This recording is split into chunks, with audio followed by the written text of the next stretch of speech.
One FM Comedy Club. One Comedy Club.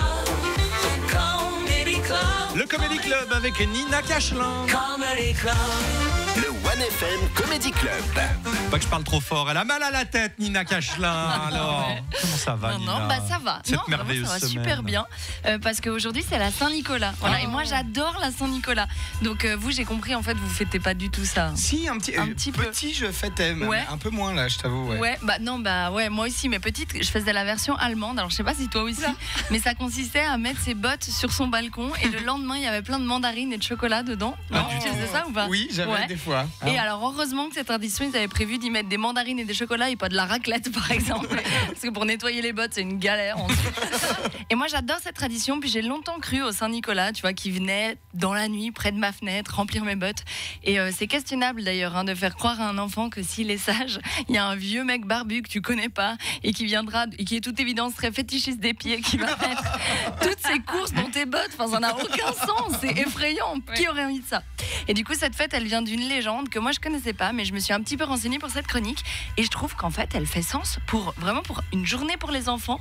C'est formidable. Voilà. Alors, ça fait durer la magie de Noël et je vais vous la raconter. Oh.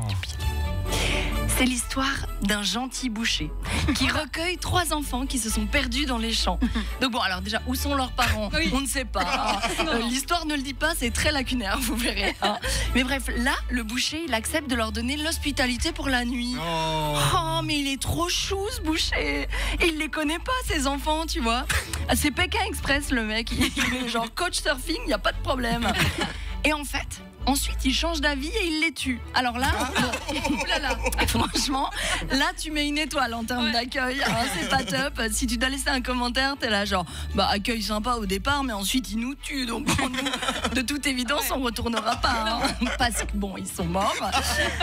Et puis là, ensuite, à l'aide d'un grand couteau, il les coupe en petits morceaux pour finalement les mettre dans un grand bac rempli de sel afin d'en faire du petit salé. Alors, C'est horrible. donc le petit salé, c'est un plat traditionnel de l'époque avec des lentilles et de la charcuterie. Si jamais. Et lui donc, il s'est dit, je vais pepser un petit peu la recette, quoi. Tu sais, il voulait surprendre les jurys. Il s'est dit, je vais remplacer la charcuterie par des enfants pour amener un peu de croustillant, c'est de longueur en bouche. Le gars, il s'est cru dans Top Chef, tu vois. Et là, bref, par hasard, un mec passe, il s'appelle Nicolas, tu vois, le gars. Je pense qu'il s'était perdu aussi, tu vois. Les GPS à l'époque, c'était pas ouf. Et là, il comprend ce qui s'est passé. Il voit les bouts d'enfants, il est là, c'est pas cool. Et donc, vu que c'est un saint et il est vraiment très serviable, il les ressuscite. Il est sympa. gentil, vraiment, il est gentil. Et finalement, pour punir le boucher, il l'enchaîne à son âne et le garde pour toujours auprès de lui. Et donc, celui-là devient le père Fouettard. Voilà. Et donc, son premier réflexe, quand lui, il voit un mec qui a buté 3 enfants, c'est de le garder près de lui et de passer sa vie avec. Nico, il est pas tout net non plus, si vous voulez mon avis. Mais voilà, donc c'est une jolie histoire. Moi, on me l'avait pas raconté, c'est bizarre. Mais du coup, ce soir, je sais pas vous, mais moi, je vais mettre mes bottes dehors et je suis pas 100% sûre que ça va marcher parce que moi, j'ai jamais su si c'était mes parents ou le Saint-Nicolas qui remplissaient les bottes. Après, j'ai des petites suspicions parce que chez moi, il y avait jamais rien à graille. Mais le 6 décembre, il y avait toujours plein de mandarines. Mais bon, je peux pas être sûre, donc je vais essayer ce soir, on verra.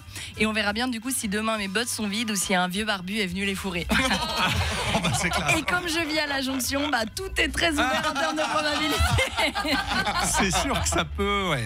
Allez, à la semaine prochaine. Merci, bravo, Nina Cachelin.